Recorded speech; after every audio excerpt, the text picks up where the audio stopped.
La siguiente historia es una leyenda muy famosa, que se ha venido contando de familia en familia, principalmente aquí, en donde sucedió y es por eso que quiero contarla.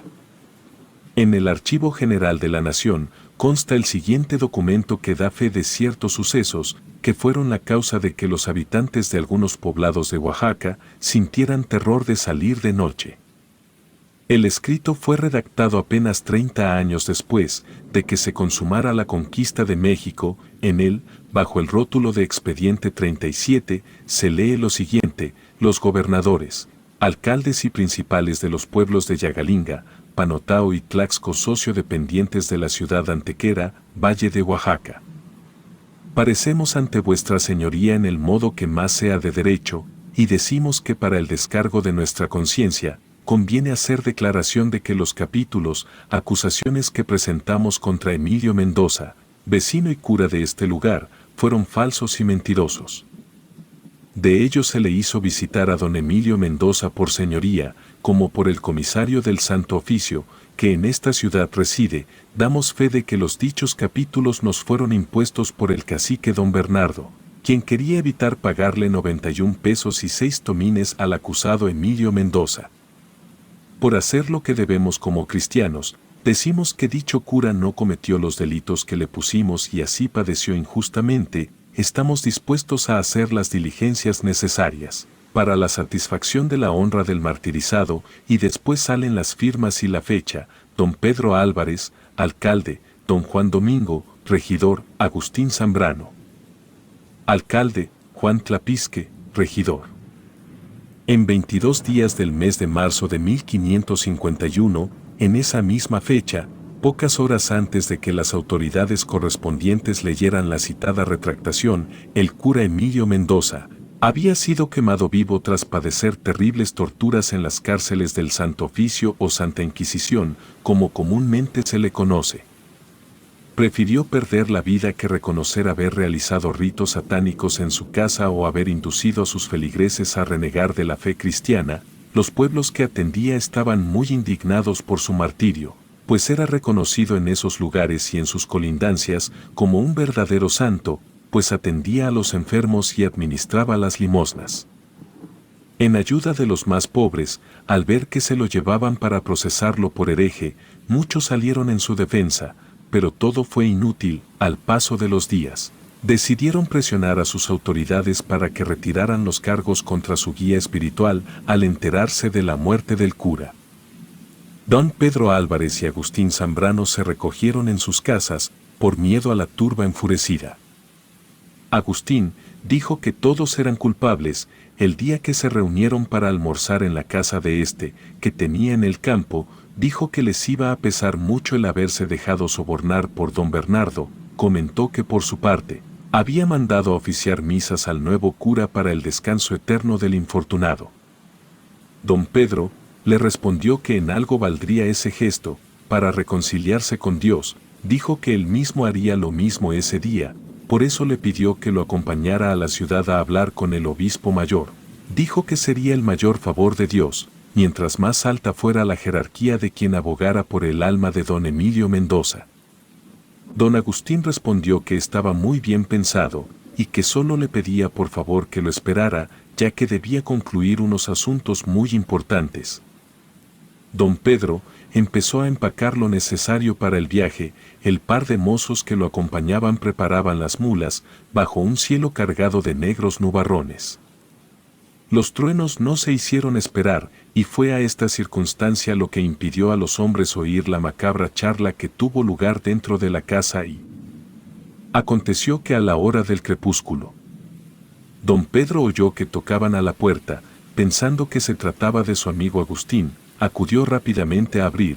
Se quedó boquiabierto al tener de frente la horrible presencia del cura Emilio Mendoza, con múltiples llagas sanguinolentas sobre su cuerpo quemado. El terror había invadido completamente al alcalde, pero tuvo la fuerza suficiente para cerrarle la puerta en las narices al visitante del más allá. La macabra voz del padre atravesó la puerta de madera diciéndole a don Pedro que ni él ni sus amigos tendrían descanso en tanto don Hernando no pagara su falta. A lo que don Pedro le pidió que por favor se fuera, porque Dios no lo iba a dejar solo.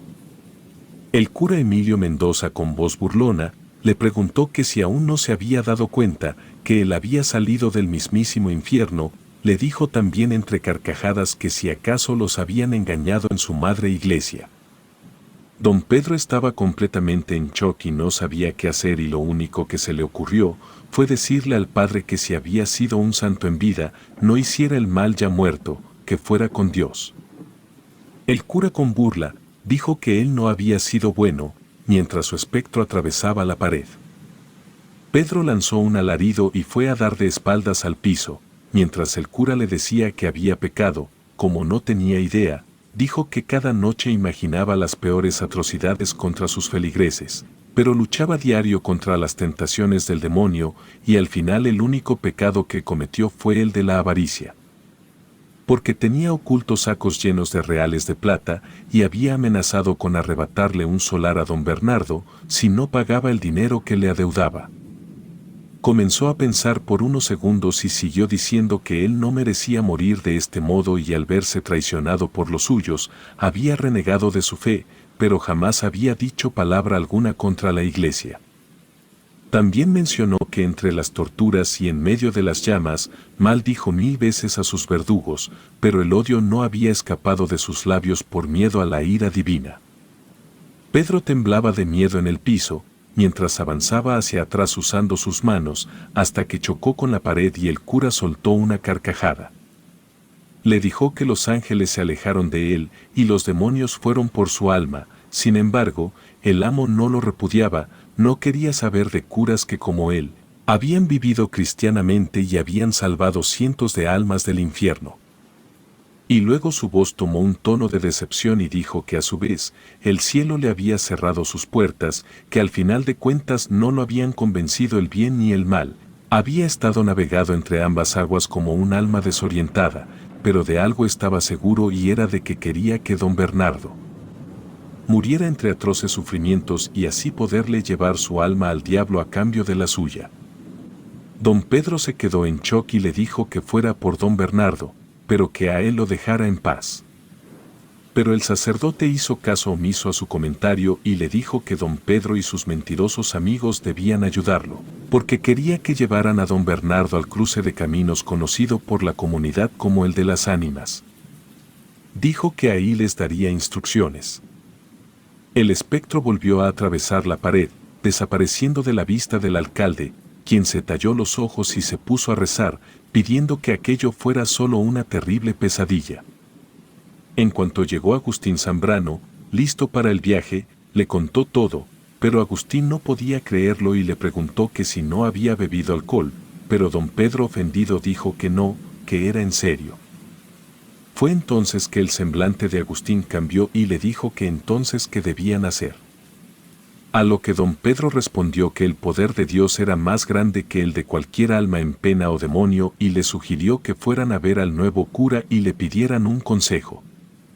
Estos hombres, antes de arribar a la iglesia, visitaban las casas de los otros dos implicados en el perjurio contra el cura quemado en vida. Les costó trabajo hacer que asomaran la nariz a la calle, pero pronto estuvieron los cuatro sentados a la mesa del nuevo y joven sacerdote.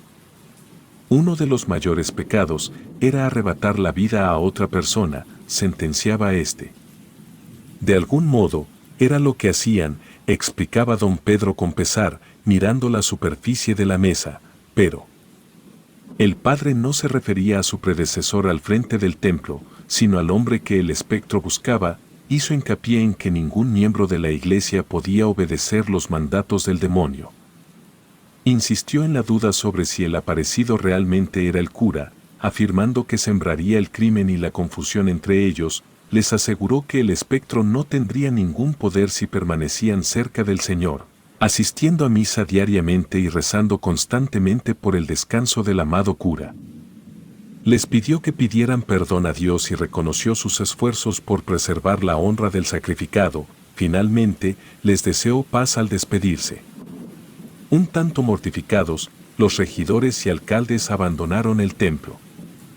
Don Juan Domingo mencionó que el padre tenía razón y argumentaba que si el supuesto espectro que se había aparecido a don Pedro fuera realmente el cura, no habría solicitado la ayuda de otros para vengarse, sino que buscaría hacerlo por sí mismo. El regidor Juan Tlapisca intervino, señalando que de ser auténtico, el espectro no se habría parecido a don Pedro, sino al propio don Hernán. Añadió que en lugar de solicitar que se condenaran a sí mismos como asesinos, habría comunicado su perdón a todos por haber redactado el documento de descargo. Don Agustín asintió en acuerdo con esta afirmación. Expresaron que el supuesto espectro era un demonio de segunda categoría que pretendía que perdieran sus almas. Decidieron dejar de preocuparse y celebrar los buenos consejos del cura Fabrique, señalando hacia una taberna al final de un callejón tras la iglesia. Todos acogieron la idea con entusiasmo y se dirigieron hacia ahí. Don Agustín preguntó si el establecimiento era nuevo mientras entraban. Se cuestionaba si la visita serviría para inspeccionar que todo estuviera en orden. Lanzó la idea de perdonar el impuesto si los atendían de manera excepcional. Los demás se rieron por la ocurrencia, a excepción de don Pedro, quien mantenía un gesto serio. El alivio que experimentaban desapareció al ver que el tabernero, un mulato fornido de casi 2 metros de altura, colocaba 5 vasos en su mesa. Don Pedro protestó pidiendo disculpas, alegando que se habían equivocado, ya que eran solo 4 y no esperaban a nadie más en su mesa. El hombre contestó al alcalde, despidiendo un ligero olor a azufre, señalando que estaba confundido. Mencionó si acaso no pensaba ofrecerle nada al cura. Los 4 voltearon confundidos hacia la silla frente a la que estaba el 5.º vaso. Juan Tlapisca ensanchó la nariz para jalar aire nervioso, sintiendo que el ambiente se había enrarecido. Descubrió entonces que eran los únicos parroquianos y dominado por el nerviosismo, trató de sonreír. Respondió que don Fabrique no vendría con ellos. Su expresión cambió, sus ojos se ensancharon y sus iris oscuros se convirtieron en un punto apenas visible, lo que generó incomodidad en las autoridades. Luego mencionó que don Emilio Mendoza los había estado esperando y estaba muy molesto porque no habían asistido a la cita. Don Agustín, en un grito, preguntó dónde estaba, levantándose y lanzando la silla hacia atrás. El mulato indicó que el individuo pronto saldría por una puerta que llevaba directamente a la sacristía, mientras vaciaba el contenido de una extraña botella en los vasos de manera automática. Don Agustín, intentando tranquilizarse con el vino, llevó su vaso a la boca pero escupió de inmediato un líquido salado y espeso, sangre. Alertó a los demás sobre la situación y sugirió salir rápidamente, confiando en don Pedro como única opción, pero la puerta por la que habían entrado ya no estaba. Buscaron una salida y solo encontraron una puerta que conducía a la iglesia. Juan Tlapisca propuso buscar ayuda a don Fabrique y el mulato mostró una sonrisa de triunfo. Al otro lado, los 4 hombres salieron a un cuarto lleno de objetos maléficos, una sotana negra manchada de sangre, hostias negras que olían a excremento e imágenes obscenas de varias vírgenes y santos. Después de descubrir la espeluznante representación del demonio detrás del altar en la nave de la iglesia, don Agustín, horrorizado, se apresuró a huir por la puerta principal junto con los demás. En su intento de escapar, se encontraron con el cura Emilio Mendoza, quien reveló que estaban bajo tierra, cerca del cruce de las ánimas y que don Bernardo los esperaba. Don Pedro, al borde de la locura, explicó cómo habían convencido a los sirvientes para traer a don Bernardo a cambio de plata, mientras lamentaba que ya habían sacrificado a don Agustín, bebiendo parte de su sangre. Para salvar sus vidas, les ordenaron sacrificar a don Bernardo, atado y amordazado sobre la plancha de piedra en el altar de la Inquisición. A pesar de su desconocimiento sobre cómo quitar la vida a otro ser humano, Juan Tlapisca, descendiente de un antiguo sacerdote indígena, fue el primero en tomar uno de los cuchillos ofrecidos por el cura malévolo. Los otros, ansiosos por escapar, siguieron su ejemplo. Los 4 hombres de las fuerzas malignas se acercaron al altar de piedra y llevaron a cabo el sacrificio de don Bernardo. Y bueno, Se ha dicho a lo largo de las generaciones que debieron matarlo en múltiples ocasiones, cada vez de manera más cruel, antes de lograr regresar al mundo de los vivos. Este relato se ha mantenido vivo en el tiempo y hace algunas décadas, Juana Tlapisque, última descendiente del regidor Juan Tlapisque, mencionaba que la mayor tortura que se podía infligir a un cristiano era quitar la vida a otro. Por lo tanto, no lamentaba tanto las muertes de don Bernardo, sino el destino de aquellos hombres. Mucho tiempo después, doña Esperanza había estado tejiendo en su bastidor durante varios días, hasta que su esposo, don Gilberto, captó su atención al decirle que necesitaba su compañía para visitar a un amigo moribundo y urgía conseguir un sacerdote para administrar los últimos ritos al mencionado amigo. Con inocencia, doña Esperanza preguntó quién era ese amigo, ya que con razón estaba preocupada al conocer a todos los amigos de su esposo. Sin embargo, él no dio respuesta. Partieron en carruaje, marido y mujer, con rumbo al convento de Santa Catalina en busca de un sacerdote para confesar y administrar los últimos ritos al desconocido amigo. Llegaron al convento, el sacerdote se preparó y presuroso salió a cumplir su misión extramundana. Así que subieron ambos de nuevo al carro en el que esperaba doña Esperanza y partieron hacia el lugar donde se encontraba el amigo en cuestión. Se dirigieron al callejón conocido en aquel entonces como el Carrizo y que corresponde a lo que actualmente es la calle de Bolívar. Deteniendo su marcha el vehículo en su estrecho callejón, el lacayo abrió las puertas del carro y al bajar el matrimonio con el sacerdote, don Gilberto le dio la orden al ayudante de regresar a la casa, y que ellos continuarían a pie hasta la casa del amigo enfermo. El sacerdote caminaba por la calle empedrada, junto a doña Esperanza y atrás de ellos, con Gilberto, quien iba muy callado. Algo le perturbaba y le había robado el sueño. Al ser doña Esperanza una mujer muy guapa y educada, sacaba de quicio a su esposo, ya que éste estaba celoso y creía que su mujer lo engañaba. Dentro de esta obsesión enfermiza, urdió el plan perfecto para primero sacar a su esposa de su casa y conseguir un sacerdote para que la confesara delante de él, y así sabría por seguro si su esposa lo engañaba. Además abriría el nombre del desdichado para matarlo también. En un acceso de ira, don Gilberto arrojó a la pobre mujer a los pies del sacerdote, sacó su daga y amenazó al padre, expresando su furia al querer descubrir con quién lo engañaba para amenazar con acabar con ambos. Lo obligó a confesar a su esposa delante de él. La pobre mujer no creía lo que pasaba, pues era un alma buena, incapaz de acción de esa naturaleza, y por tratar de complacer al esposo, accedió a decirle a sus pecados al ministro de Dios. Terminando de confesarse, se acercó al esposo. El sacerdote intentó explicarle la situación, indicando con gestos y expresiones su deseo de mantener en confidencialidad lo revelado por su esposa, ofreciéndose a confesarse con él como último recurso para evitar una tragedia.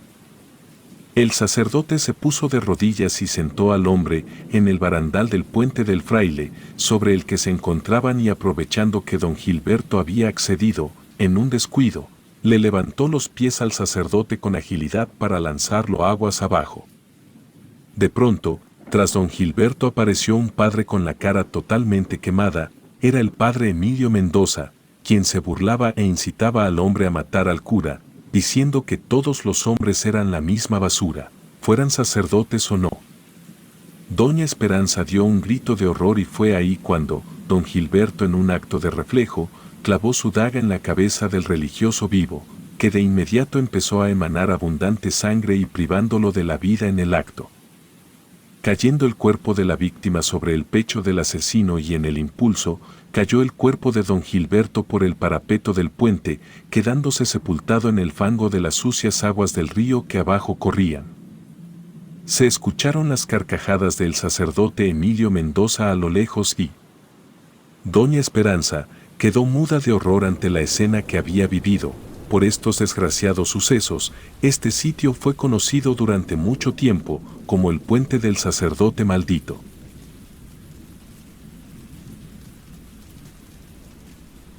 Relato anónimo.